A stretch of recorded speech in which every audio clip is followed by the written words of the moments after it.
Saan nakaliglas sa kayo na nag-usapan mo?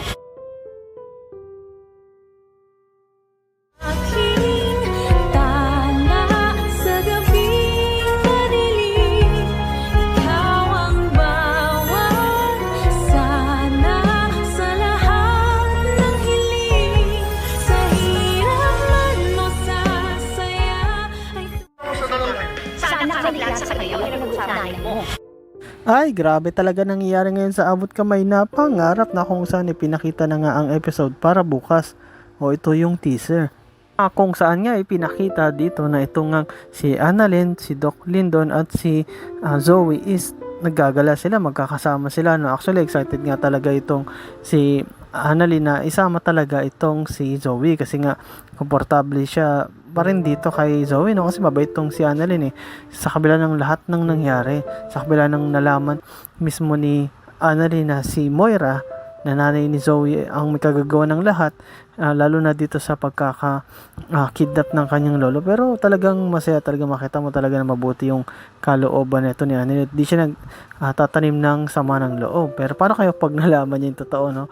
Ako, baka hindi niya napansinin to. Pero yun nga guys, dito yung pinakita talaga na gusto ni Annalyn na kasama itong si Zoe. Kasi yun nga, magkapatid din naman sila no?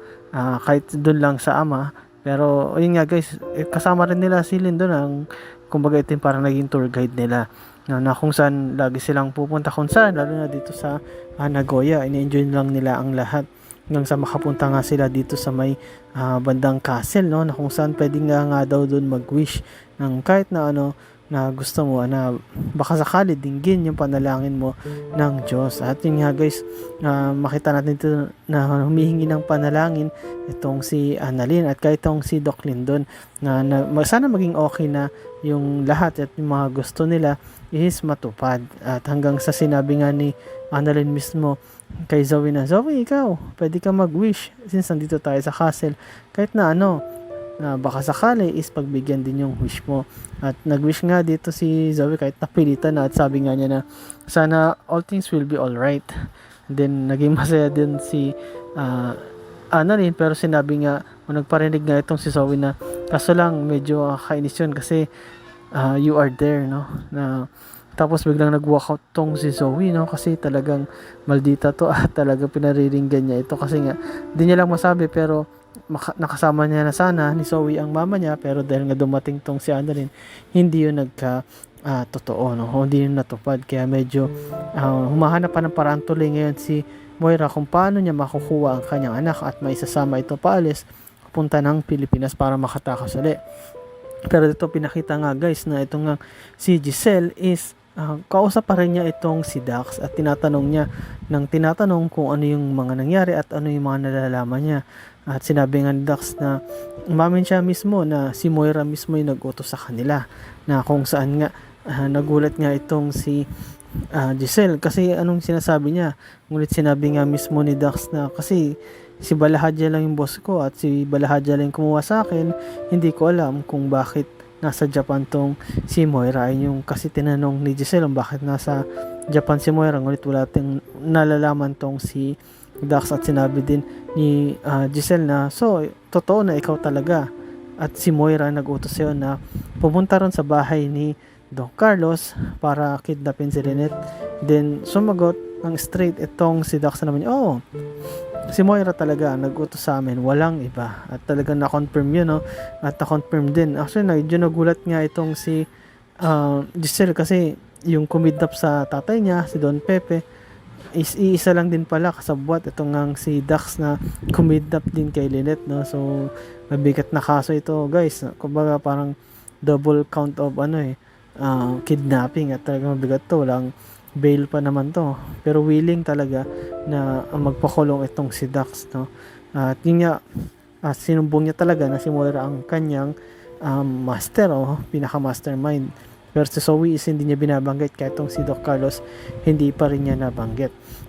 Pero yun nga guys, no, habang nag-uusap sila, lumabas na lang din itong si Giselle kasi parang sapat na sa kanya yung narinig niya. At paglabas niya is nandun din pala sila Josa at itong si Lola Susan o si Chang Susan, Chang ni Lynette at sinabi ni Giselle yung nalalaman niya na may nalaman siya tungkol dito kay Dax is ayun nga na ito pala yung kumidnap kay Lynette at pumasok sa bahay mismo ni Carlos.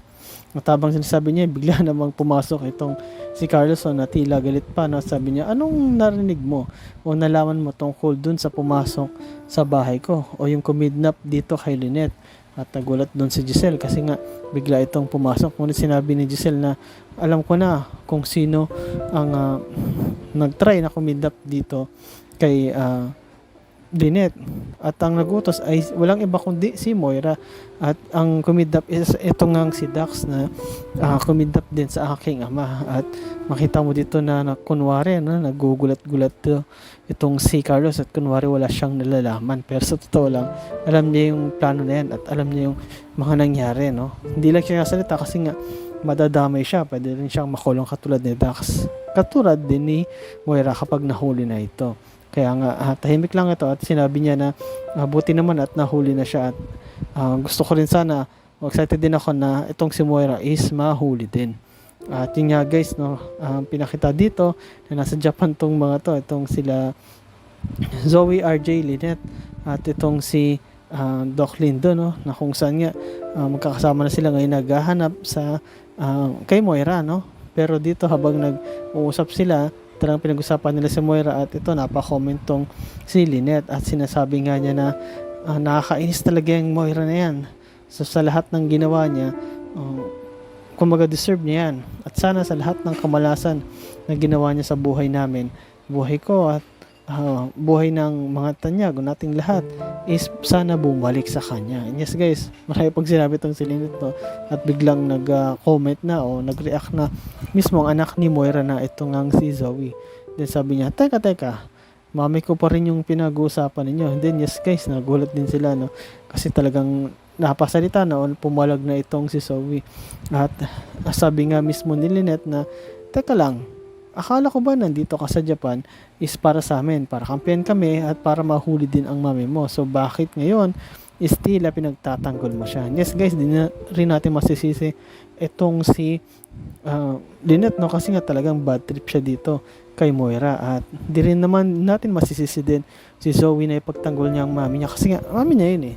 Di ba kahit sino naman, kahit sabi mong masama yung nagawa ng tatay mo o nanay mo, talagang magre-react ka, no? Kapag minarinig kang hindi maganda, at talagang gagawin mo lahat para ipagtanggol pa rin yun kahit sabi mong mali sila kasi kamag-anak mo yun eh o parents mo yun. So natural yun reaction niya. At dito nga makita mo rin si Zoe na tila naglalaban, no, o lumalaban dito kay Lynette. Kung saan nga pumapalag pa tong si Moira, no, ito lang yung pangit sa ugali niya talaga na palasagot din, no, kumpara kay Annalyn na talagang mabait, bihira lang yun sumagot. Pero itong si Zoe talagang mapaglaban to eh, kaya nakaharap to ng katapat niya itong nga si Justin na kung saan nandun pa rin sa Pilipinas at medyo maiksi pa lang yung pagkikita nila, pero pag umababa na to, nako, yun yung magandang match up din, ano. Pero dito nga ipinakita pa rin na ito nga si Moira is talagang naghihintay siya, ginagawa niyang lahat para magtiis. Actually paalis na nga rin sana siya tinawagan na nga siya ni Mamushi, pero sinasabi niya na hindi pwedeng alis ako mag-isa, dapat kasama ko si Annalyn. Ngunit sinasabihan niya siya ni Mamushi na delikado yun, baka mahuli kayong dalawa habang nasa nagpe-prepare or ka-travel. Ngunit sinabi nga ni Moira na hindi ako alis hanggat hindi ko makakasama ang aking anak na si Zoe. Yes guys, na umiiral pa nga rin yung pagiging nanay niya, no? Pero napaka-delikado talaga yon kung may sasama niya si Zoe. Hanapin talaga yan ni Robert at neto ni Lynette at ni Annalyn. At kapag nangyari yun, matutunton kung nasan siya at mahuli na siya. Kaya it's better kung siya na lang mag-isa para may malaki yung chance na makatakas siya, kasi kung kasama ni Zoe is talagang matatrack sila.